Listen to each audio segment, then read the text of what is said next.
m'appelle Aymeric Hayes-Narbonne, je suis donc actuellement directeur pédagogique de l'école Émile Coll à Lyon.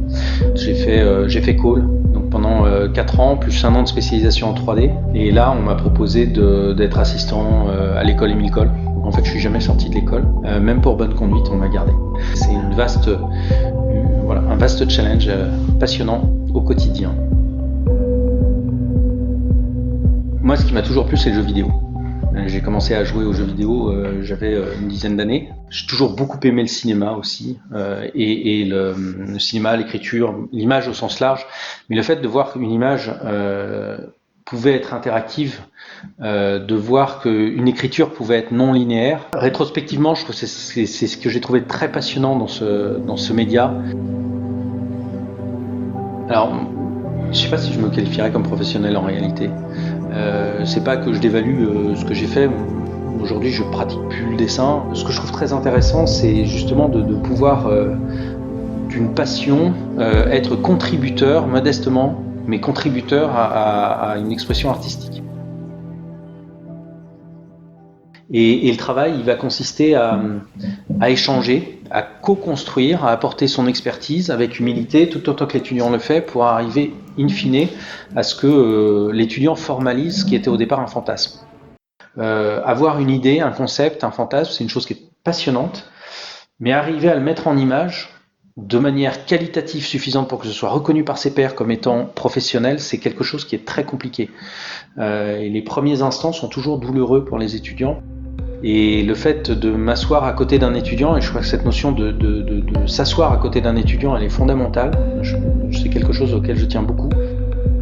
Donc ça, c'est gérer la motivation, ce qui me fait lever le matin et toujours continuer à travailler 20 ans après dans la même école. C'est à chaque fois c'est une nouvelle magie, et c'est des nouveaux projets, c'est des nouveaux étudiants, c'est une nouvelle aventure humaine autour d'une création artistique. On ne peut pas rêver mieux, je pense. De tous les jours, pour un prof, refaire dessiner les mêmes choses à des générations d'étudiants, il y a une vraie vocation là-dedans. Alors, je pense qu'enseigner et être professionnel, c'est sans doute la recette magique. Ouais. Les métiers de l'art, c'est aussi et surtout les métiers d'artisanat. Un artisan, il va faire des gestes en permanence jusqu'à ce que ce soit parfait pour lui, que ça fonctionne. Et le fait de recommencer, d'abord, ça rend humble. L'étudiant va passer 8 heures, il va faire un visage, il va faire un animal, il va faire quelque chose. En termes d'aboutissement, en 8 heures de travail, c'est quand même assez fourni.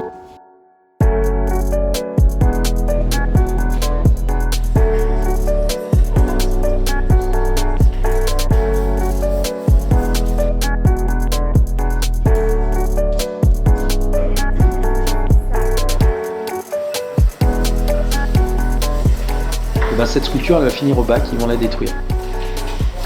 Et donc ce fait de recommencer et d'être cette humilité et aussi ce courage de dire oui, je fais mes gammes. On fait pas des gammes parce qu'on veut qu'elles soient belles, on fait des gammes parce qu'on veut qu'elles soient justes. Et donc c'est cette approche-là qui permet aux étudiants en définitive d'acquérir ces compétences-là et cette posture. Il y a une interdépendance des choses, il y a des échanges qui se font entre les étudiants, les professeurs et les approches. Quand on fait un film, quand on fait un jeu, on ne le fait pas pour soi, on le fait pour un public. Donc ça veut dire qu'il faut savoir regarder le monde, il faut savoir écouter le monde, et il faut savoir s'approprier les choses pour après les mettre au service d'un public. Un autre conseil, et je pense important, c'est la culture de l'image. Et ceux qui ont le plus de facilité, c'est ceux qui ont la plus grande culture de l'image.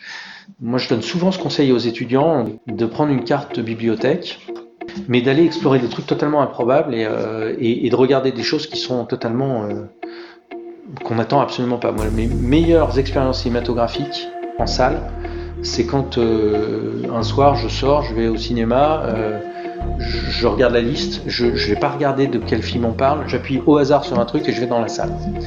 Et j'ai des souvenirs incroyables avec ça, parce que je suis allé voir des films que jamais je n'aurais été voir si j'avais raisonné en amont. Mais c'est important aussi pour les étudiants de comprendre que il y a l'aspect fictionnel, entertainment, qu'on peut trouver dans le jeu vidéo, dans l'animation, dans l'illustration. Et puis il y a aussi ce qui est non fictionnel. L'école, elle est, comme je disais, elle a un rôle aussi au sein d'une communauté.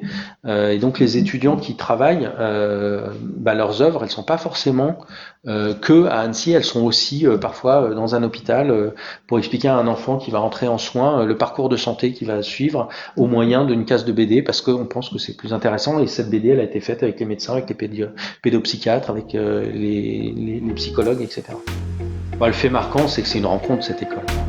Ça, je pense qu'il n'y a pas d'autre terme que celui-là. C'est-à-dire qu'à un moment, on adhère à un projet et puis on y est étudiant et puis après, modestement, on devient acteur aussi du projet.